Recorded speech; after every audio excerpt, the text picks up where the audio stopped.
마코팡스의 시간입니다. 인간에게 귀중하지 않는 지체가 있겠는가? 필요 없는 지체가 있겠는가? 그런 지체를 왜 하나님께서 만드실 이유가 없으리라 봅니다. 별 쓸모없다고 생각한 지체라도 필요해서 창조한 것 아니겠습니까? 가령 새끼발가락 하나쯤 없어져도 괜찮겠지. 그럴 수 있습니다. 그러나 별일 없다고 생각한 새끼발가락이 없다면, 폄하했다면 큰 코 다칩니다. 없으면 일어나면서 몸의 균형을 잡을 수 없다고 그럽니다. 그렇다면 그 가운데 그래도 여러 지체 가운데 가장 귀중한 지체는 무엇일까? 여러 가지 될 수 있습니다만은 생산적인 면에서 사람의 손을 볼 수가 있습니다. 손을 한번 살펴보십시오. 이 손을 만약에 잘못 사용하면 남에게 폭력이 될 수가 있고 남을 해칠 수가 있습니다. 옛날에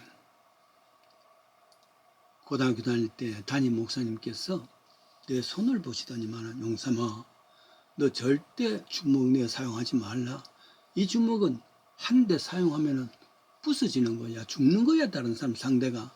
서지 마라. 그렇게 쾌우시키는 주먹이라고 이야기했습니다. 지금 생각하면 아마도 그 학창 시절에 혹시나 주먹을 힘을 사용할까 싶어서 경계해서 주신 말이 아닌가 생각이 됩니다.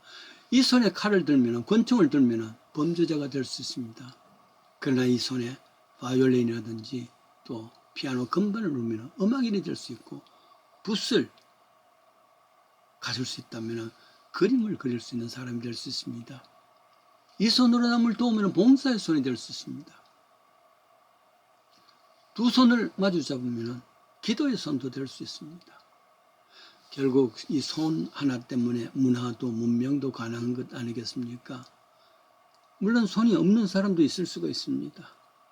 손 없는 사람이 혹은 입으로 그림을 그릴 수 있고 발로 글씨를 쓸 수 있는 사람도 있습니다. 그러나 그거는 아주 소수의 사람들이 이야기죠.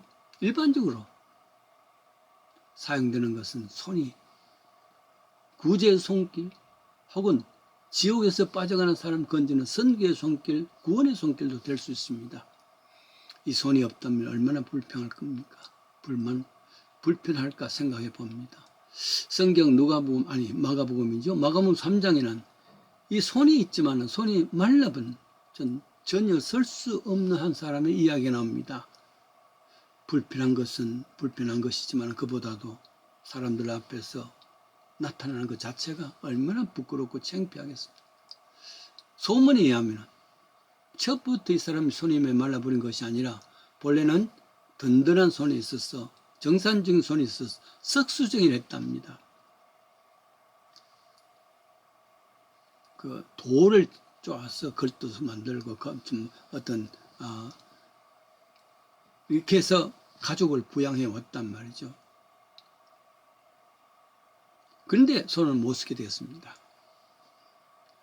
그러니까 석수일을 할 수가 없습니다. 가족을 부양할 수도 없습니다.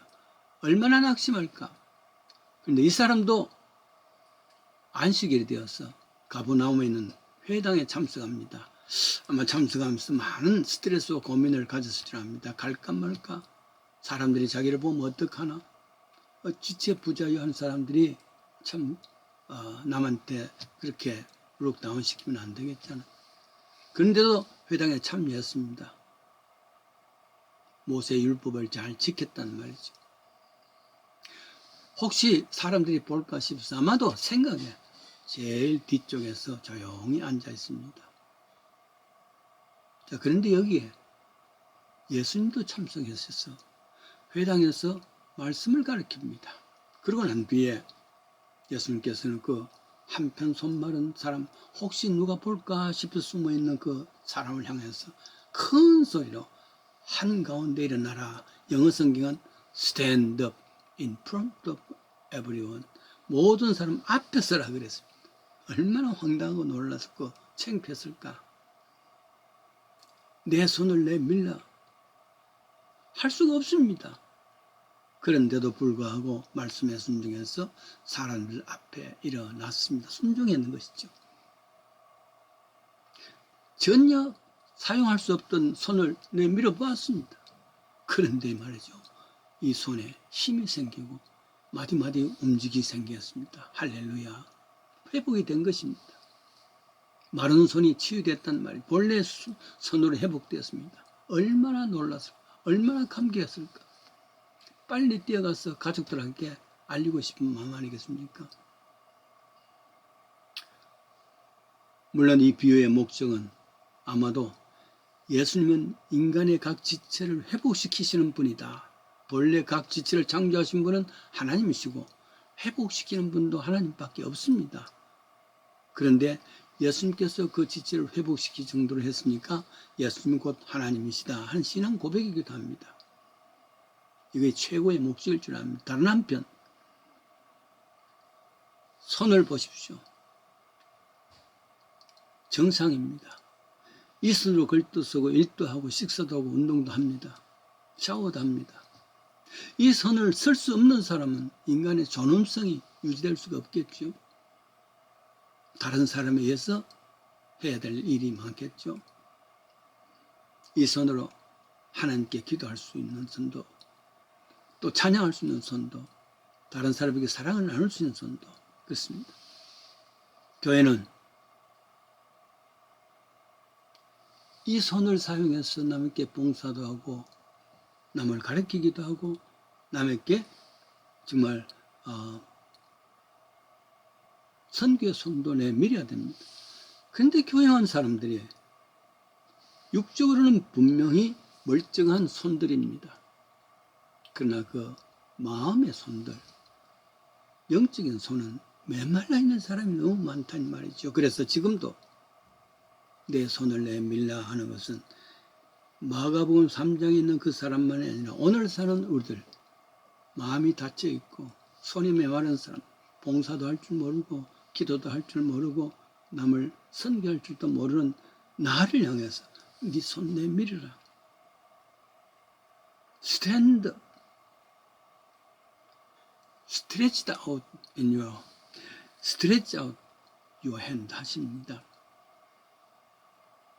육체적으로 건강하지만은 신앙적으로 마비된 사람들을 향한 예수님의 명령입니다.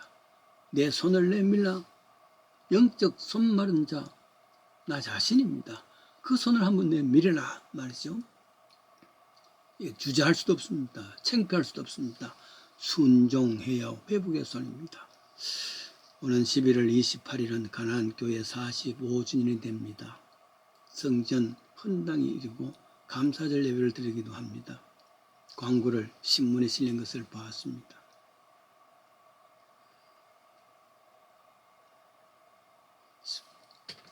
미국에서 공부를 마치면 한국으로 돌아가야 되겠다 생각하고 있는데 교회들 참 몇 사람이 참 그렇게 권고를 했습니다. 김민수 목사님, 장로님이라는 분이 한 분 계시는데 내가 그때 30세쯤 돼서 35세, 35살쯤 됐을 때 이분은 65살쯤 장로님이시죠. 한국서부터 장로님이었습니다. 어느 날 저를 만나더니 같은 교회 다녔는데 목사님 왜 교회 개척을 하지 아니하십니까? 하나님께 죄지를 묻고 있습니다. 개척하세요. 손 내미세요. 그래서 꿈 이야기를 하셨습니다.